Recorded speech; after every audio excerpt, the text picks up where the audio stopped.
चलो बच्चों, आज की शुभकामनाओं के साथ आज वेक्टर का हम फाइनल कर रहे हैं और पीजीटी का अगला यूनिट हम शुरू करेंगे कल से। आज लाइव क्लास तो होगी नहीं शाम को, तो आज कुछ क्वेश्चन हम आपके लिए लेके आए हैं पीजीटी से रिलेटेड। जो वेक्टर के क्वेश्चंस हैं उनको कुछ करा देते हैं, आप लोग इनको आराम से घर पर करिएगा, बाकी क्वेश्चन की प्रैक्टिस भी करते रहिएगा। मुझे लगता है परीक्षा की डेट शायद आप लोगों की 15 अगस्त से पहले होने की संभावना है, जैसा सुनने में आ रहा। तो तैयारी अपनी पूरी रखिए, बहरहाल जब भी एग्ज़ाम होंगे देखा जाएगा, लेकिन आप अपनी तैयारी को पूरा रखिएगा। तो देखिए, वेक्टर के कुछ क्वेश्चन हम लेके आए हैं। इसमें कहा गया पहला, इसमें कहा if r = xi + yj + zk, हम जानते भी ये होता भी है, और r² का मान x² + y² + z² हो तब आंसर द फॉलोइंग क्वेश्चन। तब नीचे वाले क्वेश्चनों के आंसर आप लोगों को देने। पहला क्वेश्चन है इसमें कि the value of delta FR is, delta FR की वैल्यू निकालनी है। तो इसको करने से पहले दो बातों पर ध्यान देंगे। यहाँ पर आपको दिया गया जो उसको लिख लेंगे, आप मैं ज़रा विस्तार से करा दे रहा हूँ इसको।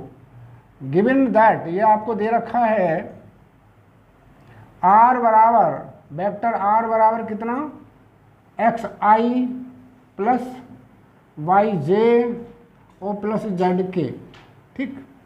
और इस वाले r² का मान आपको दे रखा होता भी है ये x² + y² + z²। अगर हम इसको x के रेस्पेक्ट में पार्शली डिफ्रेंशिएट कर दें इसको, तो ये हो जाएगा 2r ∂r/∂x = 2x। क्या 2x का मतलब ये हुआ y का भी 0 और z का भी 0। ये पार्शली डिफ्रेंशिएशन हमने किया है, तो ∂r/∂x की जो वैल्यू होगी वो x/r आपकी हो जाएगी, ठीक है। ये वैल्यू आपकी होती है। इसी प्रकार से सिमिलरली आप ∂r/∂y का निकालेंगे तो y/r आ जाएगा, ∂r/∂z का निकालेंगे तो z/r आ जाएगा। तो ये रिलेशन आपको याद रखना। अब हम मूल फंक्शन की तरफ आते हैं, मूल क्वेश्चन की तरफ आते हैं। क्या कहा है इसमें कि ∂FR का मान बताना है, किसका। तो लेंगे नंबर 1, वी हैव ∂FR। कैसे लिखते हैं ∂FR को, ये हुआ समेशन लगा दीजिए, मैंने बताया था कल आपको, i ∂x ऑफ किसका, फंक्शन ऑफ r, ठीक है। समेशन फिर लगा दीजिएगा, i को एज सच लिख दीजिए। इसका डिफ्रेंशिएशन क्या होता है भाई, f' कर देते हैं और ∂r/∂x कर देते हैं, ठीक है। इस तरह से हम इसको लिखेंगे। यहाँ पे ये सब में आएगा, इसको हम बाहर ले लेंगे, किसको, f' को हम बाहर ले लेते हैं। तो ये हमारे पास आ जाता है समेशन i और ∂r/∂x। ये किसका मान है अगर देखें तो ये वैल्यू है आपकी डेल्टा r की। किसकी वैल्यू है ये, डेल्टा r की वैल्यू है, ठीक है। अब डेल्टा r, ऐसा कोई आंसर आपको दिया है क्या f' डेल्टा r। एक सवाल सी आंसर आपको दे रखा, देखिए कौन सा, सी, ये रहा, ये वाला आपका आंसर हो जाता है इस प्रकार से, ये, ठीक, ये वाला, ठीक। तो इस तरह से हमें ये करना था। अगले क्वेश्चन की तरफ देखें, question number 2, the value of ∂r का मतलब समझ लेंगे, वैल्यू ऑफ ∂r, ठीक है। ये भी उसी टाइप का क्वेश्चन है, जैसा देख लें क्या होनी चाहिए। क्वेश्चन नंबर 2 को देख लेते हैं, यहाँ तक तो हम लिखा रहने दे रहे हैं। तो देखिए कैसे करेंगे इसको भाई। नंबर 2 क्वेश्चन को क्या लेना, ∂r का मतलब क्या हुआ, समेशन i ∂x और r का मान रख दें, या फिर r को ऐसे रहने दें। तो ये आपका, ये हमने लिख दिया ऐसे करके, लो r को ऐसे लिखा, ठीक। तो ये क्या बन गया भाई, समेशन i जी, इसका मान क्या, ∂r/∂x का, ये रहा x/r। समेशन जब हटाएंगे तो कैसे करते हैं समेशन हटाने का, x के साथ i, y के साथ j और z के साथ k आ जाता है, ठीक है। और अपॉन में ये r चल रहा, ठीक। अब जिस रूप में आंसर पूछ रहे हैं उसी रूप में लिखेंगे। ये वेक्टर आर की वैल्यू है, किसकी वैल्यू है ये वैल्यू है वेक्टर आर की, देखो ये रखी, और नीचे रखा आपका मोड ऑफ आर, तो ये किसका मान हो गया भाई, आर कैप का मान हो गया। किसका मान हुआ ये, आर कैप का। तो इसका जो आंसर हुआ वो आर कैप दे रखा है क्या कहीं, बिल्कुल दे रखा, तो ये आपका बी वाला इसका आंसर हो जाता है इस टाइप से। ठीक, तो इस तरह से आपको ये भी करना था। अब देखेंगे आप question number 3।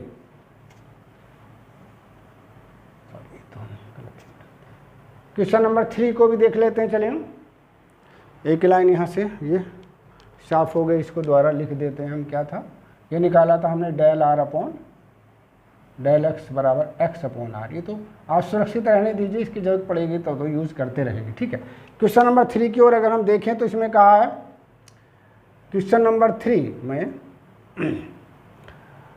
The value of क्या, del F are cross R is. जी ये बहुत सिंपल सा क्वेश्चन, देखिए छोटा सा सवाल हो जाता। क्वेश्चन नंबर 3 की ओर देखें, किसकी वैल्यू पूछी है जी, वैल्यू पूछ रहे हैं आपकी delta f r, delta f are cross r की वैल्यू आपकी पूछी है। ठीक है, अब यहाँ पर आप देखें तो ऊपर डेल्टा एफ आर का मान हम निकाल चुके हैं। डेल्टा एफ आर कौन सा निकाला हमने, ये रहा। क्या है डेल्टा एफ आर का मान, ये सामने रखा हुआ, तो ये इसका मान हम यहाँ से रख देंगे। कितना हुआ इसका डेल्टा एफ आर का मान, इसका तो मान हो गया एफ डैश आर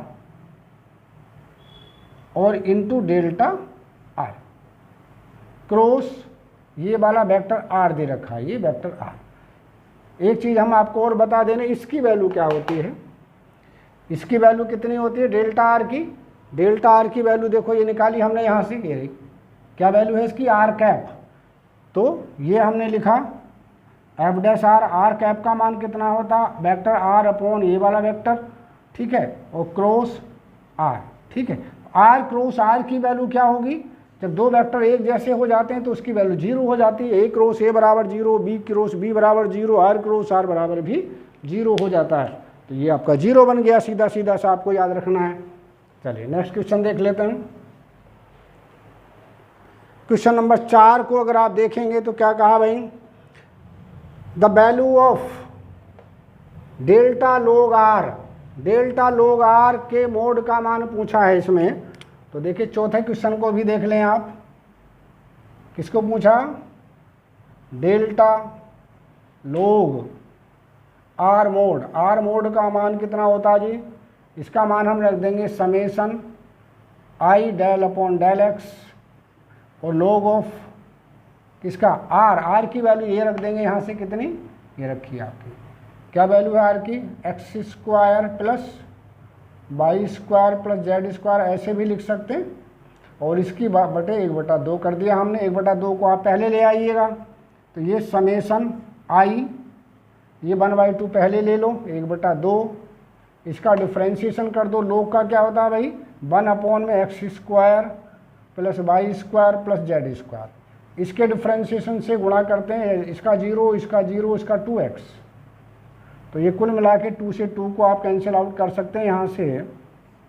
तो ये बचा आपका कितना बच्चों, X I upon X square plus Y square plus Z square. Summation का मतलब जानते हैं क्या होता है, समेशन का मतलब होता है इसी प्रकार से, जैसे एक्स आई है तो अगले में वाई जे आ जाएगा, फिर जेड के आ जाएगा, और बटे नीचे वही, ये किसका मान है, आर स्क्वायर का मान है, ऊपर किसका मान है, वेक्टर आर का। तो vector R upon R square इसकी वैल्यू हो जाती।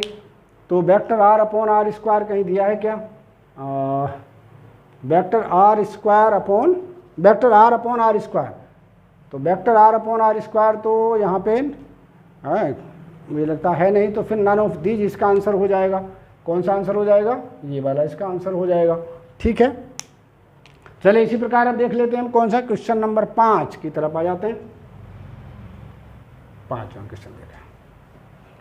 5 में क्या कहा गया भाई, कि the unit normal to the surface. ठीक है, इसको अब हम साफ कर दे रहे हैं, ऊपर से इसको हमने सबको ये रब किया, ये सब हो गया आपका।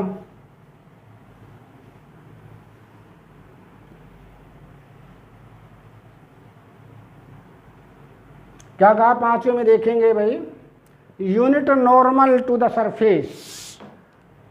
सरफेस क्या दिया उन्होंने, तो पांचवें सवाल में जो दे रखा है उसको हम लिख लेते हैं यहाँ पर पांचवा। गिवन दैट f बराबर, f का मान कितना भाई, f का मान है x की power 4 minus 3x/z plus z square plus 1 equal to 0। ये f का मान उन्होंने दिया है। तो उसमें क्या पूछा था, unit normal of the surface this much at the point 1 1 1। तो हमें क्या करना, सबसे पहले ग्रेड f निकालेंगे। क्या निकालेंगे, ग्रेड f। ग्रेड f का मतलब क्या होता है, डेल्टा f का मतलब i del upon del x plus j del upon del y plus k del upon del z into f. एफ का मान रख दें कितना, x की power 4 minus 3x/z plus z square और प्लस 1, ये आपका मान दिया। ठीक है, इसका जब डिफ्रेंशिएशन x के रेस्पेक्ट में करेंगे तो यहाँ पर आ जाएगा आपका 4x का क्यूब। ठीक, यहाँ पर मिल जाएगा आपको 3x का बन हो गया 3/z आउट ऑफ i। इसी प्रकार से अब इसका y के रेस्पेक्ट में करेंगे तो इसका तो 0 हो गया भाई, इसका क्या बनेगा, माइनस का 3xz और इंटू j। अब इसका किसके रेस्पेक्ट में करेंगे, हम z के रेस्पेक्ट में करेंगे तो यहाँ तो 0 हो गया, इसका मिलेगा माइनस का 3x/y plus 2z out of k। ये इसका हमें मिल गया भाई बच्चों। ठीक है, अब हमने कौन से बिंदु पर पूछा है, एट द पॉइंट 1 1 1 पर ग्रेड f का मान बोलो कितना होगा, 1 1 रखिए यहाँ पे, यहाँ 1 यहाँ 1 तो ये बचा i, यहाँ माइनस का 3j और यहाँ माइनस का k, ये आपका आ गया। ठीक, तो क्या पूछा था आपने, unit normal to the surface. क्या निकालना है, unit normal to the surface निकालना है। निकालिए unit normal to the surface. क्या बताया था ये आपको भाई, grade f upon mod of grade f। Grade f का मोड नीचे लिख देंगे भाई, तो क्या आ गया भाई, चलिए सीधा सीधा इसको कर देते हैं। कितना हुआ जी, ऊपर क्या आ गया आपका i माइनस 3j और minus I think k।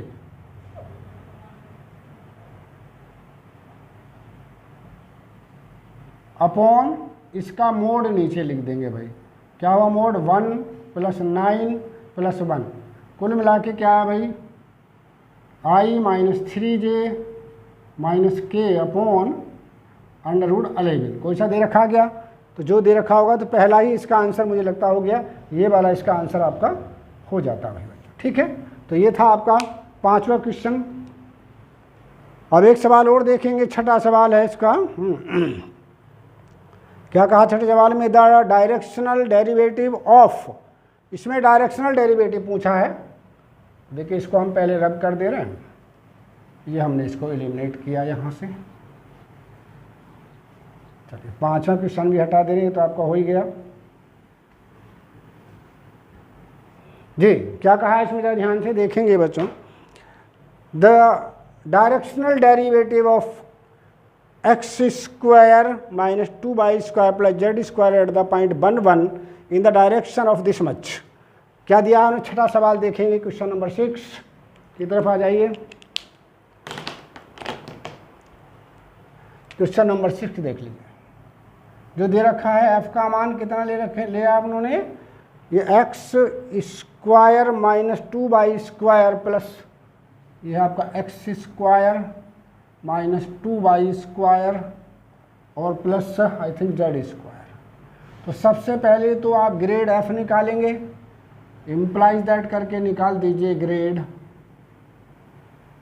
F बराबर क्या, I del upon del X plus J del upon del Y और plus K del upon del Z, out of क्या यही लिख देंगे एक्स स्क्वायर माइनस 2y² और plus Z square.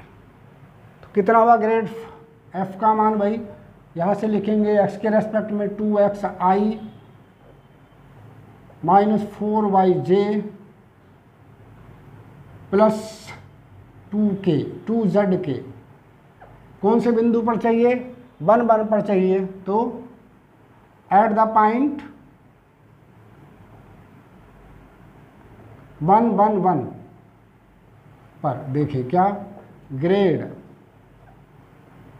F का मान कितना बच्चों, ये हो गया आपका 2y minus 4j plus 2 times k, ये आपका हो जाता है इतना मान इसका। ठीक है, अब हमें एक वेक्टर जिसकी डायरेक्शन में निकालना होता है वो वेक्टर हमें लेके चलना है। कौन सा वेक्टर दिया है, a बराबर है क्या दिया है गिवन में, गिवन दैट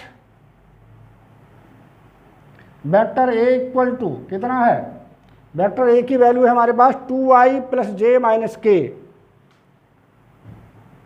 2y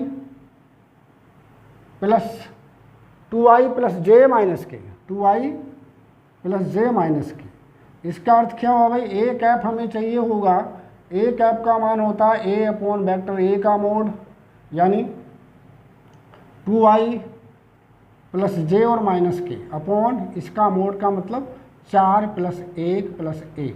ठीक है, ये हमें मिलेगा। ठीक, अब हमें चाहिए directional derivative in the direction of A, क्या निकालेंगे, directional derivative.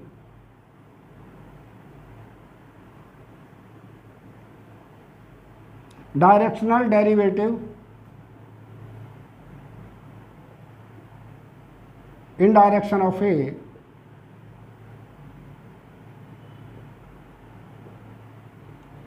Equal to grad F dot A cap. तो ग्रेड एफ का मान कितना रख देते हैं यहीं पर, ग्रेड एफ बराबर है 2i minus 4j, 2i minus 4j plus 2 times के, डॉट लगा देंगे किसका, 2i प्लस जे माइनस के और अपॉन में पूरे के √6। तो देखिए क्या है भाई, ये वो आपका 2 दूनी 4 माइनस 4 माइनस 2 बटे √6। तो ये 4 से तो 4 कैंसिल आउट हुआ भाई, तो मुझे लगता है -2 अपॉन √6 इसका मान आना चाहिए, है ना। तो इसको और थोड़ा सिंप्लीफाई करके भी हम लिख सकते हैं। ठीक है, इसके अंडर रूट से नीचे ऊपर गुणा कर दें तो ये हो जाएगा क्या, -√6 अपॉन 3। तो पहला ही इसका आंसर हो जाता है कौन सा, -√6 अपॉन 3, यही इसका आंसर हो जाता है। कौन सा, ये वाला। ठीक, ये इसका आपको जवाब मिला। ठीक है, चलिए सातवां एक क्वेश्चन और देख लेते हैं। सातवां, the value of the curl r. Curl r की वैल्यू आपको बताने याद होनी चाहिए भाई वैसे, लेकिन फिर भी हम बता दे रहे हैं कर्ल आर की वैल्यू हमेशा 0 होती है। कितनी होती है कर्ल आर की वैल्यू, 0 होती, हमेशा याद रखेंगे। कर्ल वेक्टर आर की वैल्यू को याद रखना है, 0 होती। कैसे होती है हम बता देते हैं आपको। ठीक है, कर्ल आर ले लेते हैं। कर्ल आर, छठा क्वेश्चन है कर्ल आर। कर्ल आर क्या होता है भाई, इसको लिखते हैं कैसे, आई जे और के, यहाँ del upon del x, del upon del Y और डेल अपॉन डेल जेड। यहाँ एक्स, यहाँ वाई और यहाँ जेड। तो देखिए इसको ढक लेंगे, इसका इससे करेंगे वाई के रेस्पेक्ट में 0, इसका जेड के रेस्पेक्ट में 0, तो 0। इसी प्रकार से 0 आई हुआ। इसी प्रकार अब इसको ढक लेंगे, इसका करेंगे जेड के में तो 0, इसका करेंगे एक्स के में तो भी 0 जे। प्लस 0 ही के, यानी कुल मिलाकर के 0 वेक्टर आ जाता है। तो क्या आंसर होगा? कर्ल, कर्ल किसका? कर्ल आर की वैल्यू हमेशा 0 होती है, याद रखेंगे। कर्ल आर की वैल्यू क्या होती है? हमेशा 0 होती है। तो ये आपका बी आंसर हुआ, ये वाला, ठीक है। इसको कल आप टिक कर लेंगे, ठीक। चलिए एक क्वेश्चन और आपका रह जाता, 8वां। 7 क्वेश्चन आपके हो गए, 8वें क्वेश्चन को भी देख लेते हैं। लास्ट क्वेश्चन है,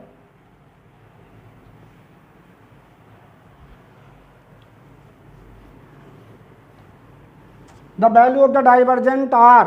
डाइवर्जेंट आर का मान पूछ रहे हैं भाई। डाइवर्जेंट आर का मान याद रखेंगे हमेशा 3 होता है। कितना? 3 होता है। कैसे होता है हम बता दे रहे हैं। देखिए divergent R, div vector R बराबर क्या होता? ये होता I del upon del X plus J del upon del Y plus K del upon del Z into R का मान क्या रखेंगे जानते हैं? X I plus Y J plus Z K. अब देखिए आई वाले को आई से करेंगे, आई डॉट आई 1 होता है, del x upon del x का मान भी 1 होता है।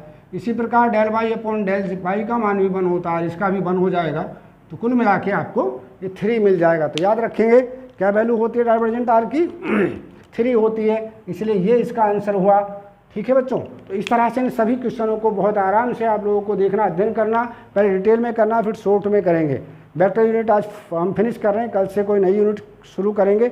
आज शाम को आपका लाइव क्लास नहीं होगा। ओके बेटा, थैंक यू।